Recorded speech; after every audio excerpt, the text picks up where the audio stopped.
Now the question is, why do some people stand their ground and make something change versus other people just kind of accept things?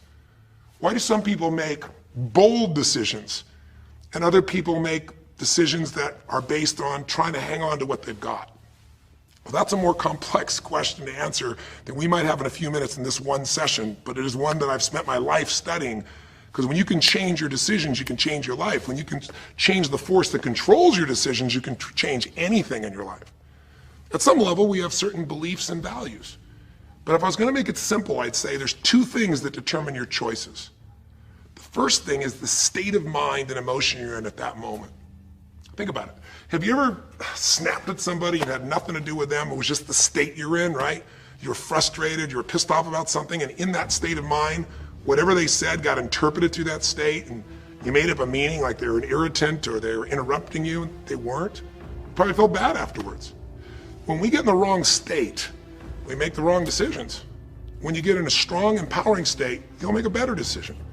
Learning how to direct your state is a big part of what my work is with people, and it's a big part of what I do in my seminars. But the other thing that affects your decisions would be what I would call your story or your blueprint. We all have kind of a story about how our life is supposed to be. It comes from a set of life experiences, interpretations. Some people think life is all about getting theirs. Some people think life is about growing and contributing. Some people think life is about making judgments. Some people think life is about saving other people's lives. Some people think life is about being successful. Some people think God is the basis of everything, and the way to know God is to go through life in a very specific way with a set of rules, and they follow it. And that's what they believe. Whatever your story is, whatever your blueprint is just another way of saying whatever you believe is how your life is supposed to be, at some level, we either follow that blueprint or we fight it. If we follow it or we fight it, we're going to find that we're going to bump into things in life where life isn't always the same as we expect it to be or think it should be. And that's where we start to experience stress. So in this session of Breakthrough, when you watched this story and you saw Melissa, you saw the conflict between what you desired most and what you feared most. I really believe life is the dance between what you desire most and fear most. That's where you find where we live our life. The dance between what you want most and what you fear most. That's where all that energy is in life. So what does she want? She wants to be famous. She wants to be able to sing and have everyone hear her voice and be able to touch everyone. She wants to contribute. She wants to share her gift. And she definitely wants to be famous and successful. She needs to be closer to her children. And one of the big challenges in life is oftentimes what we want and what we need are two different things. She has 5 boys. They're all extremely young, as I'm sure you saw. And she has a husband. And while they're all supportive of her going on this journey, somewhere along the line, she lost that connection to what was most important.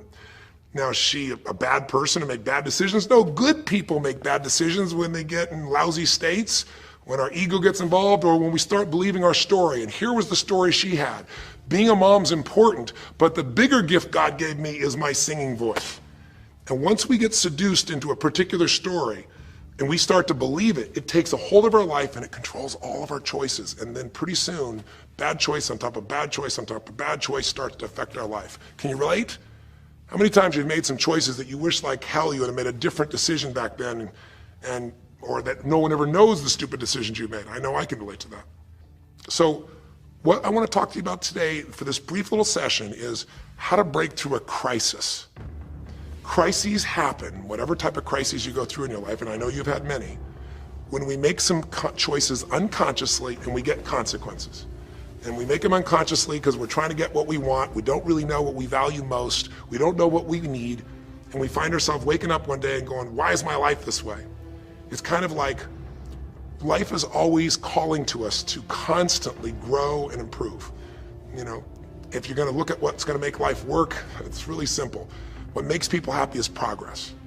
We're happy when we're progressing. If you're overweight, but you leave today and you say, you know what, this breakthrough thing, what I got today for me more than anything else is, I've been stuck waiting for some magical diet, some magical exercise plan, some magical time in the future when we have more time. There is no more time. I don't need to wait for that. I'm just gonna make a decision today to get started. I don't need to go out there and go interview 20 trainers and get online.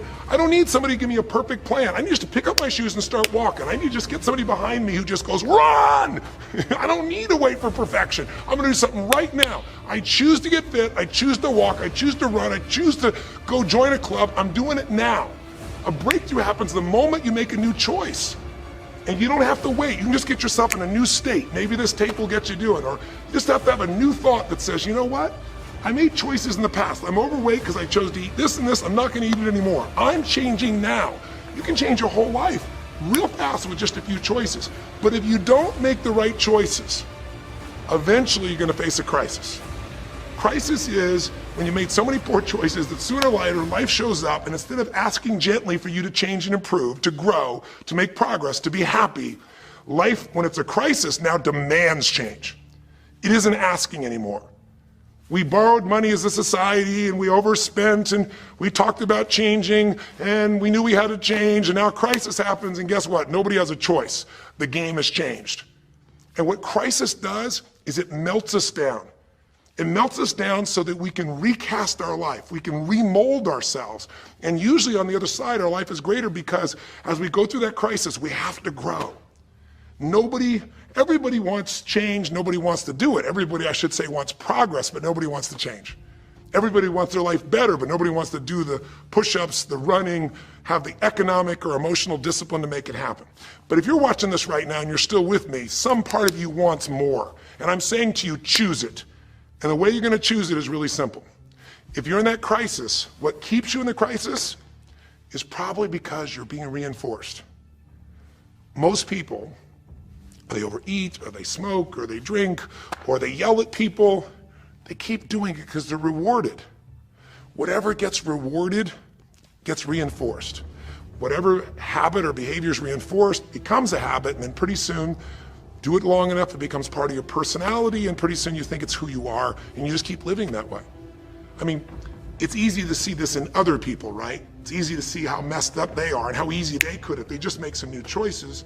All you gotta do is turn on the television, some news program, some entertainment program, and you'll hear detailed descriptions about some person who is very powerful celebrity who is doing some stupid thing. Why do we see all this stuff on television? Why do we hear about every person you can imagine, from Lindsay Lohan to Britney Spears to all the way back to the old days it was Elvis or Michael Jackson or whoever it is that's in the news today in this stage of life in your country as you're watching this? It's because we want to see other people who make bad decisions so we can feel better about our own.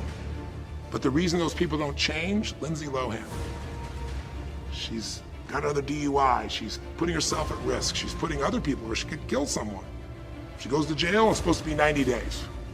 But here's the consequence, it goes to 2 weeks. And before she even gets out of the jail, she makes a deal for an interview and gets paid $1 million when she gets out for the interview.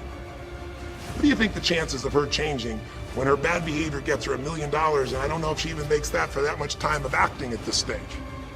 What do you think the chances are when people around her say it's not your fault, it's not fair, they treat you unfairly?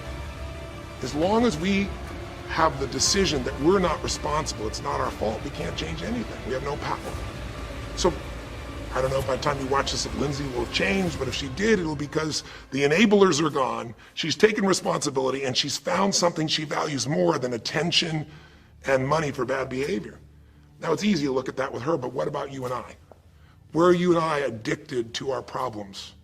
Where are you and I reinforced? So many people, when they have a big problem, listen, if things are going well, you say, oh, it's going so great. Your friends go, well, that's great. And after a while they go, well, easy for you.